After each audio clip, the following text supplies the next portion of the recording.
જય આશાપુરામાં સ્પોર્ટ ગુજરાતી ચેનલમાં તમારું હાર્દિક સ્વાગત છે। આજે આપણે ચર્ચા કરીશું રોયલ ચેલેન્જર્સ બેંગ્લોરની પ્લેઇંગ 11 વિશે।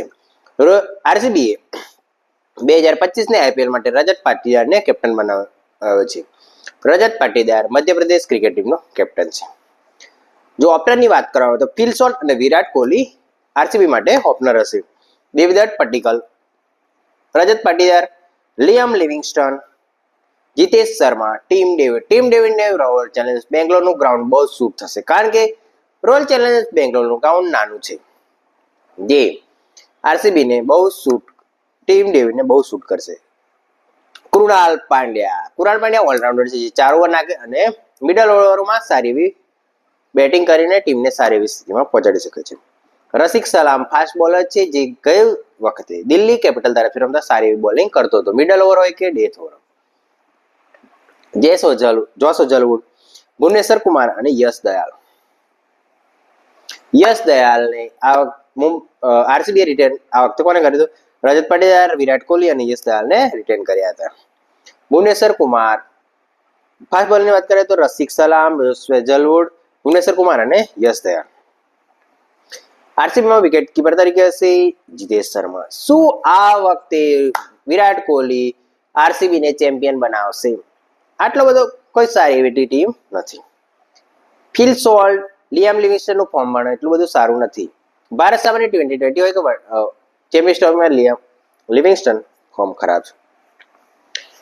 કૃણાલ પંડ્યા, આરસીબીના આ વખતના ચાન્સ બહુ ઓછા છે કે જે ટોપ 4માં પહોંચી શકે પ્લેઓફમાં।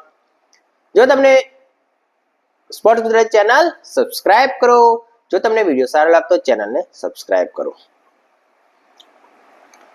ટીમ ડેવિડ છે કૃણાલ પંડ્યા મુંબઈમાં રમતો તો એ રીતનું રમતો નથી।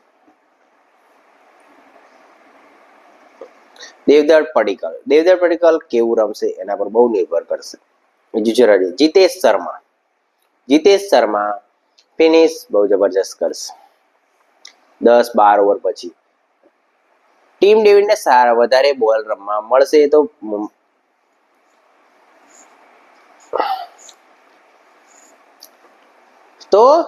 આરસીબીને બહુ જ ફાયદો થશે, કારણ કે મુંબઈ માટે પણ ટીમ ડેવિડે બહુ જબરજસ્ત બેટિંગ કરી હતી, પણ ટીમ ડેવિડ મુંબઈને ફિનિશિંગ લાઇન પાર કરાવી શક્યો નહોતો। આરસીબી ટોપ 4ની ટીમ છે કે નહીં જણાવો મને કોમેન્ટમાં, આપણે પછી કોમેન્ટના તમને જવાબ આપીશું વિડીયોમાં।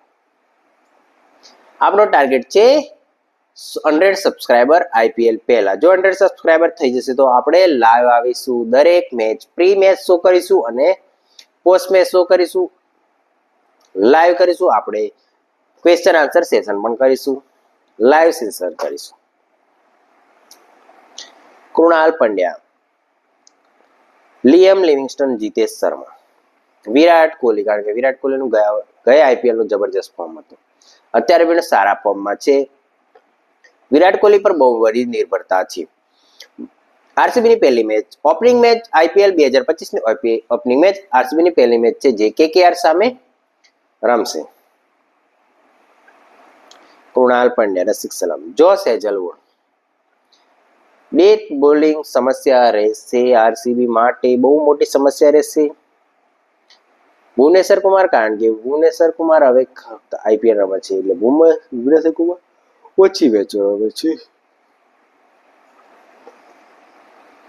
ફિલ સોલ્ટ ગયા વખતે કેકેઆર તરફથી જબરજસ્ત બેટિંગ કરી હતી, દરેક મેચમાં પહેલી 6 ઓવરમાં સારો એવો સ્કોર કરી આપતો, સારી એવા સ્ટ્રાઇક રેટથી રન કરે છે, પણ આ વખતની વાત કરે તો ચેમ્પિયન્સ ટ્રોફીની વાત કરે કે ભારત સામેની ટેસ્ટ હોય કે T20 હોય કે વન ડેમાં ફિલ શોર્ટનું પ્રદર્શન સારું નથી, જેથી જો ફિલ શોર્ટનું સારું પ્રદર્શન કરે તો આરસીબીનો ચાન્સીસ છે, પણ મારા મત જો વાત કરવામાં આવે તો આરસીબી ટોપ 4ની ટીમ નથી, કારણ કે બોલિંગ દમદાર નથી, બોલિંગમાં પ્રોબ્લેમ થશે। તો સૌથી વિરાટ કોહલી ટોપ 4ની ટીમમાં નહીં આવે આ વખતે।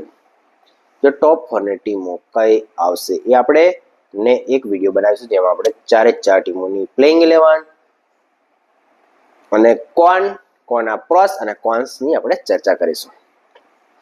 આરસીબીની સૌથી મોટો પ્રોબ્લેમ હશે બોલિંગમાં પ્રોબ્લેમ આવવાનો છે, કારણ કે ચિન્નાસ્વામી સ્ટેડિયમ નાનું સ્ટેડિયમ છે, જેથી ત્યાં ફાસ્ટ બોલરો માટે બહુ જ મુસીબત થશે અને લેગ સ્પિનર હોય તો તેમાં ફાયદો થશે. વિરાટ કોહલી સારા રન બનાવશે, પણ બોલિંગ પ્રોબ્લેમ આરસીબી માટે અત્યાર સુધી દરેક આઈપીએલમાં સૌથી મોટો પ્રોબ્લેમ રહ્યો છે બોલિંગ. કારણ કે રસિક સલામ, યશ દયાળ, ભુવનેશ્વર કુમાર, જોસ જરૂર એક એવો બોલર જોઈએ જે ડેટ ઓવરમાં સામેની ટીમને રન બનાવતા રોકી શકે. એ જ સૌથી મોટો, તો જ આરસીબી સારું પ્રદર્શન કરી શકશે. પણ બોલિંગમાં આરસીબી માટે સૌથી મોટી સમસ્યા છે, બોલિંગ થવાની છે આ આઈપીએલમાં. બેટિંગ તો છે પણ બોલિંગ નથી. જો તમને વિડીયો સારો લાગતો હોય તો ચેનલને સબસ્ક્રાઇબ કરો, સ્પોર્ટ ગુજરાત ચેનલને સબસ્ક્રાઇબ કરો, વિડીયોને લાઈક કરો અને